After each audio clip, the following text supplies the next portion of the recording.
Robert Smith, member of the Columbus Municipal School Board.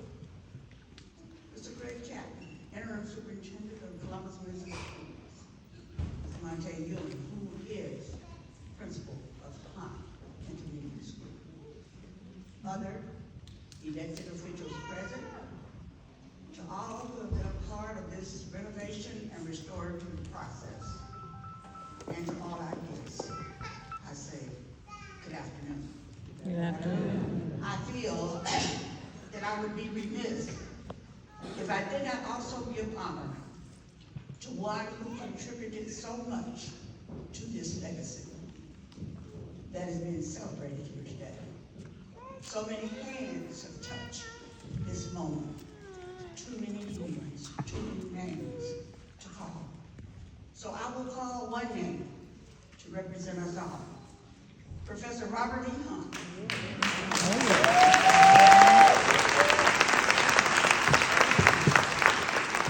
Of this school.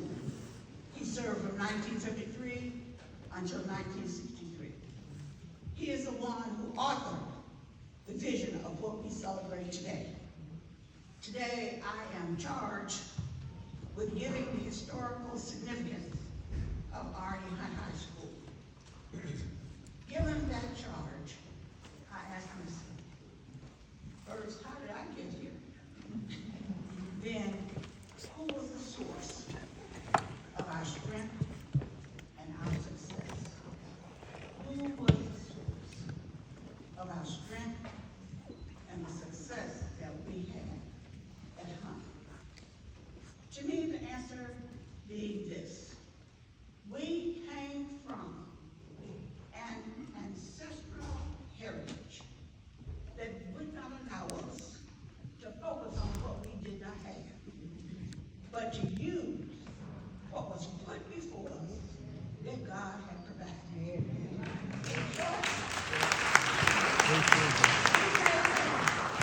With the help of God, we made it. With the help of God. As I researched and pondered, it appeared to me that God had the plan already made. The 17-year lifespan of the original Hunt served as a bridge to the new horizon of which we would shortly become a part of. The common goal of every parent then was that their child would move closer to the dreams they hoped for us. The 1953 through 1970 Hunt group would be among the first to experience preparation for changes on the horizon that would soon open doors for everyone. The events and changes to which I refer are three. First, in July 1948, President Truman desegregated the armed forces of the United States. This opened doors to more responsibility and access to new knowledge and exposure for Black soldiers. World War II and the Korean conflict had both ended. Black soldiers, in their service to America, had experienced more respect and equality in Europe than at home in America. Expectation of equality and more respect was born by the action of President Truman and by the exposure to respect that the soldiers had received. The third thing, in 1954, the Supreme Court unanimously ruled unconstitutional separate but equal public schools. We now have a law against segregation. My intent here is to show the subsequent positive impact of each of these decisions in our lives. Because of the action by President Truman, more duties of responsibility were given to Black soldiers. Their scopes of experience and exposure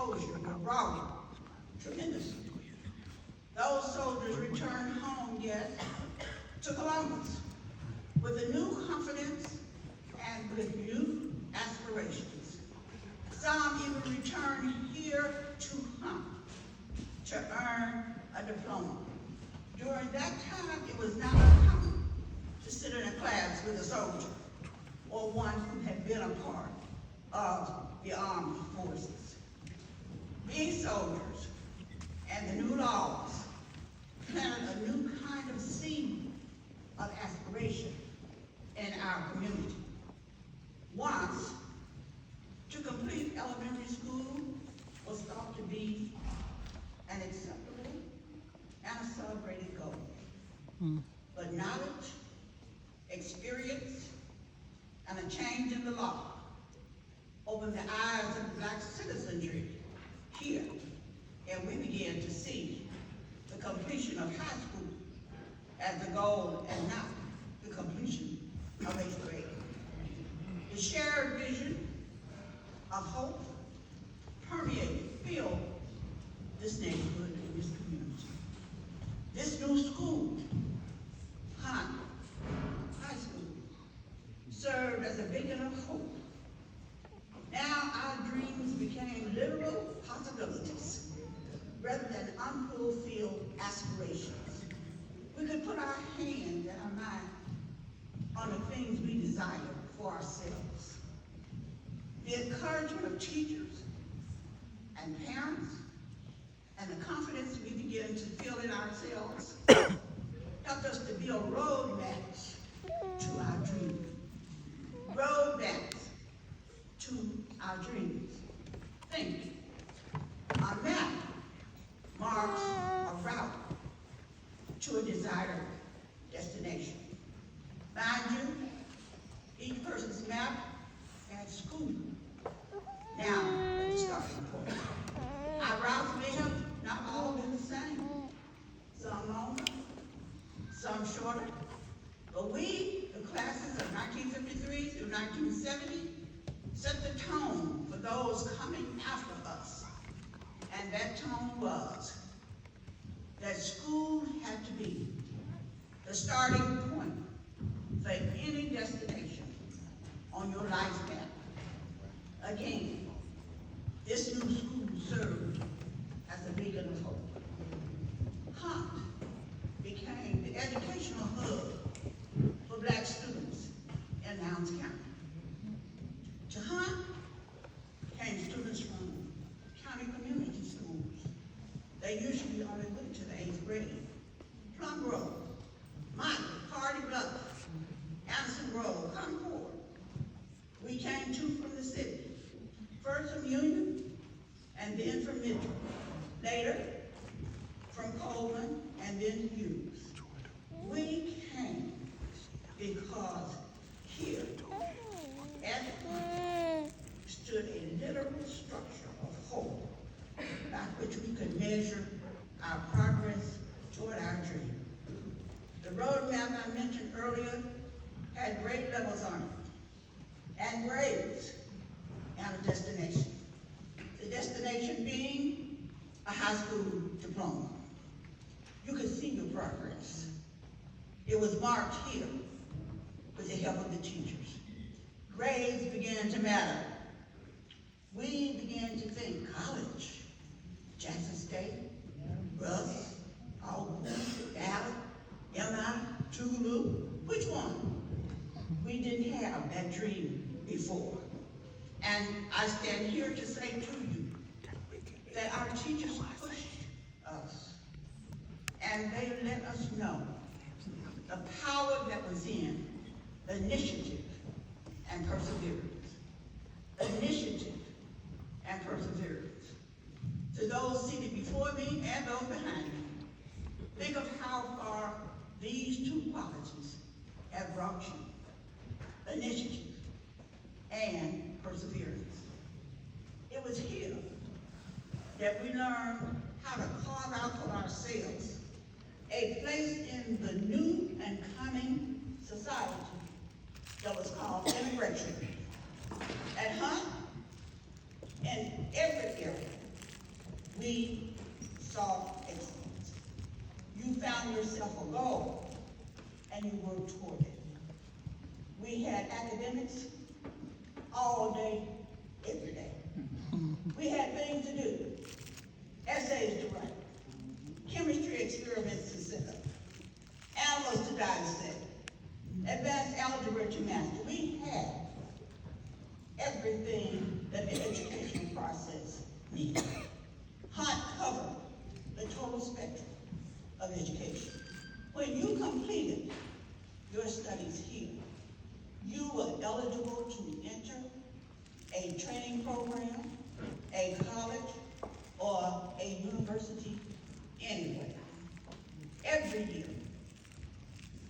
Hunt School had an oratorical contest where 6 or 7 of the best students and others too would do an oration from a major writer. I remember the first group I heard. They spoke from Self-Reliance, the essay by Ralph Waldo Emerson. That was the teaching point for the whole week. Follow your own heart. Don't be a nonconformist.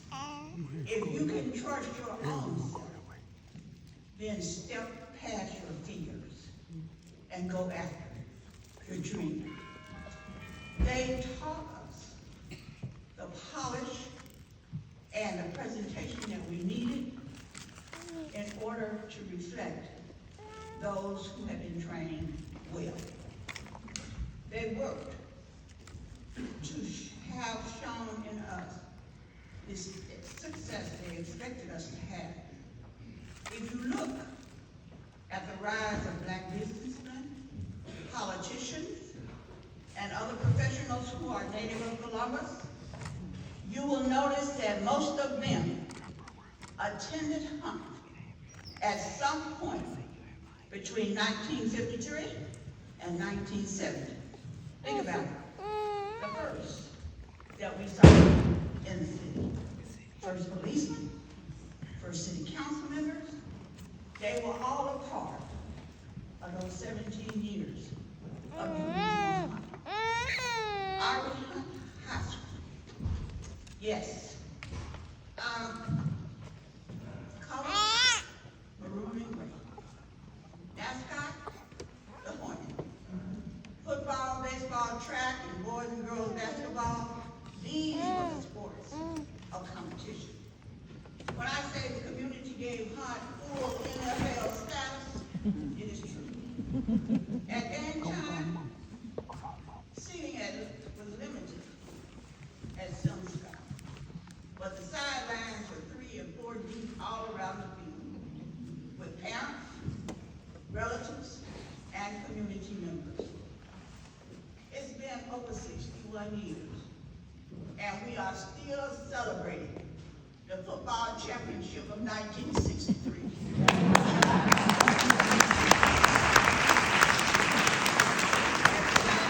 Past reunion has someone that was on that team, and we treat them like royalty because we won the championship that year. There's so many firsts were had at the time. We had the first yearbook, the first chapter of the National Honor Society, the first science fair, first social. But the memory that is closest is baccalaureate Sunday, the service that was held in the gym on the Sunday before graduation. The honor and respect of the services served as an inspiration to all of us. It seems that all of Columbus was here, dressed in Sunday best, to celebrate the achievement of the graduates. People have asked me to mention many things that are memories that they treasure. But time will not permit me to share all the precious memories, because if you went through Hunt, you do have not one, but many. We were academic, yes, but we were also social. And Hunt social spread like COVID. The only way you didn't get it was you intentionally didn't protect yourself. We were social creatures. From it, I want to mention some times and some places that I know will draw smiles to each one of us. Hunt was a community. Our lives were not just confined to this campus, but to the community. We found happiness all through the community. I'm going to name some places that I'm sure each one of us who was here during that time has a fond memory. First place, the Blue Room. Queen City Hotel. The block. Everybody knows the block is. Ice cream bar. And the Cozy Corner Cafe. Okay. That was part of the social scene at our school. The 17 years that this school served as a high school for black students can never be replicated. Our significance in the black community and the contributions we have made as a result of our being a part of the educational landscape of the original Hunt will long be remembered. The documentation done today ensures that our history and the legacy that defines us will always be remembered. I'm going to take some liberty here. If you attended Hunt during the years between 1953 and 1970, please stand.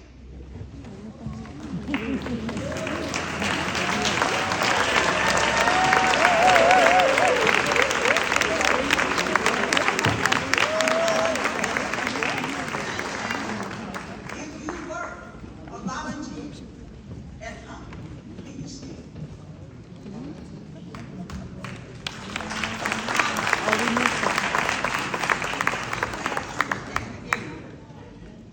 Those of you who attend, stand again, please.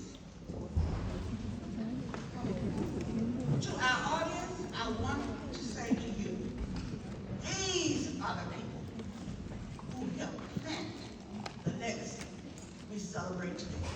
These are the people. And let's celebrate them with him.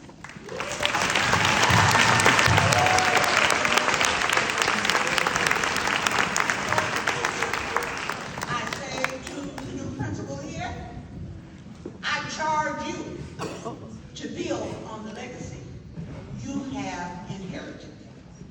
I believe that she has in her the goal of commitment to excellence, and that one day her legacy will be celebrated also. I asked the question earlier, where did we come from? Again, the answer. We came from an ancestral heritage that would not allow us to focus on what we did not have, but to use what was before